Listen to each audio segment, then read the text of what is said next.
depending on what they diagnose with the injury.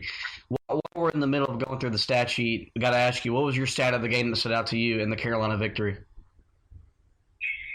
So, I mean, if we're looking at what influenced the win, we talked about the turnovers. That was probably where I was going to go with that. I mean, Carolina turned it over just 18 times. I mean, granted, or turned it over 8 times, excuse me. And UNC-W turned it over just 11. I thought that was the key, was for Carolina to win.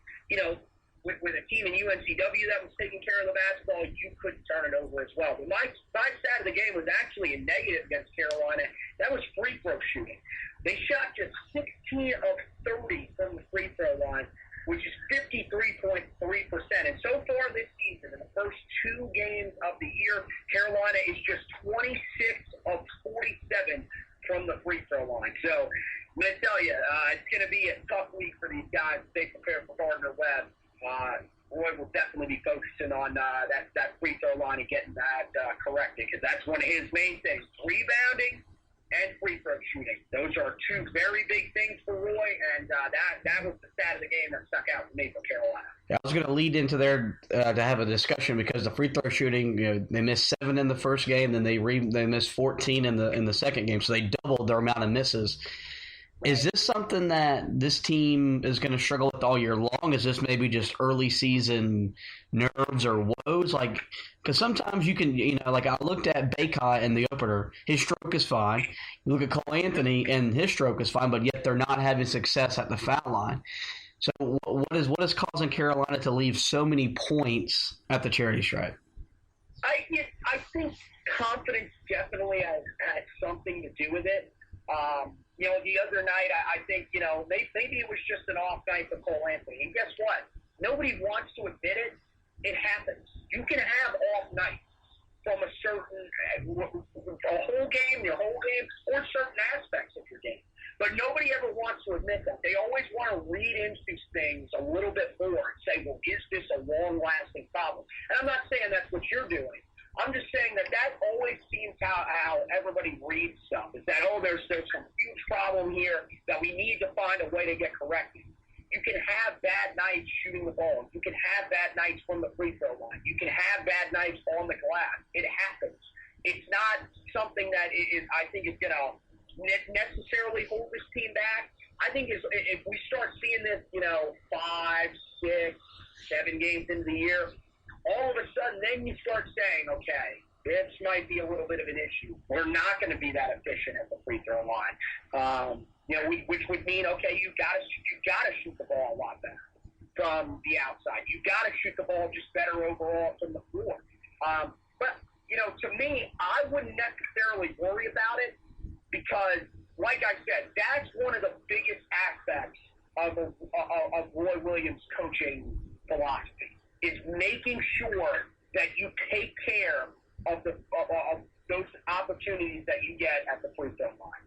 And I'm telling you, I would not be shocked if that's one of his big focuses here as they lead up to this game against Gardner-Webb. I wouldn't be shocked if they come out and shoot it a lot better. And, look, there's a lot of guys. I mean, Baycott, if he ends up coming back, again, we don't know how long the timetable is for him. I'd be interested. He didn't get a free throw attempt the other night, but Cole Anthony, I'm not overly concerned about him. The same thing with Justin Pierce. I mean, Justin Pierce has a good shooting stroke as well.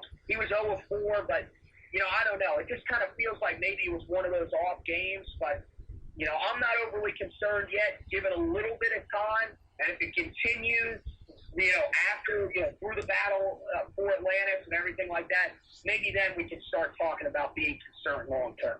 One other thing we'll touch on before we get out of here, and that's been the lack of fast break points for Carolina through 2 games. They've had a combined 23 fast break points in the first 2 games. Last year, this team thrived in the open floor. Is this a lot more to do with the fact that Cole Anthony is just a different kind of point guard, and he's not as, I guess, aware as Kobe White was in terms of getting the ball and running? Or is it because the chemistry isn't there with these guys in the open floor? I mean, because normally 11 is low for Carolina against a team like UNC-W. So there's got to be some underlying issue with this team in the open floor. Well, I mean, here's the main thing. They haven't had a whole lot of opportunities in the open floor. Carolina turned the ball over 18 times in the game themselves against Notre Dame. Opposing teams in the first two games against Carolina have turned it over a combined 17. 17. 6 from Notre Dame and 11 from UNC-W. So I think it's just more the fact that they're not getting those opportunities that they had last year. And I don't know if that's because, you lose guys like Kenny Williams, who was able to create a lot of turnovers. Same thing with Kobe White. That was one thing that Kobe did that I just haven't seen a whole lot of yet from Cole Anthony. I think Cole Anthony's a better overall defender, as we talked about after the Notre Dame game. But, Kobe White created a lot of turnovers. And we just haven't really seen that early on in the season. I'm not overly concerned with it because, look, they're still scoring 76 and 78 points in the first two games of the season. But I think as we go throughout the season, I think when they get into those games where opposing teams are turning the ball over a little bit looser with the basketball, I think that you'll see this team start to get out on the fast break, and we'll kind of learn what this team is. I don't know if they're the same because, look, Garrison Brooks is a guy that's pretty athletic. We don't really know a lot about Baycott in the open floor just yet because we haven't gotten to see a lot of them in the open floor. But you lose a guy like Ruth May, who's so athletic in the open floor, Kobe White, who was just a different level type of guy when it came to taking the ball and getting up the floor. And then, even guys like Cam Johnson and Kenny Williams, they all were very familiar with running down the floor.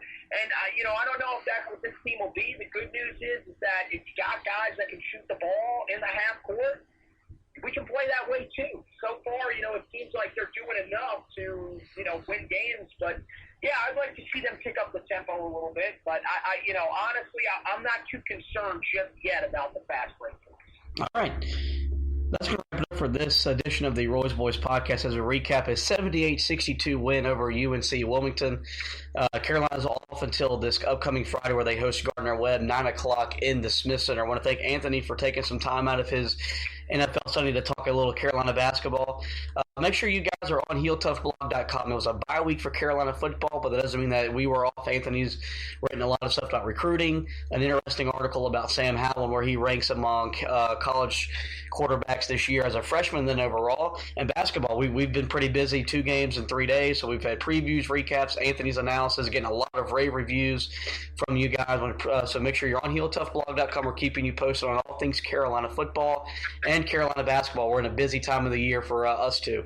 Make sure you remember you can subscribe to this podcast through all your podcasting homes. We're on Spreaker, iTunes, iHeartRadio, Google Podcasts, TuneIn, you name it. The Roy's Boys podcast will be there. Well, thank you guys for listening. Go Tar Heels.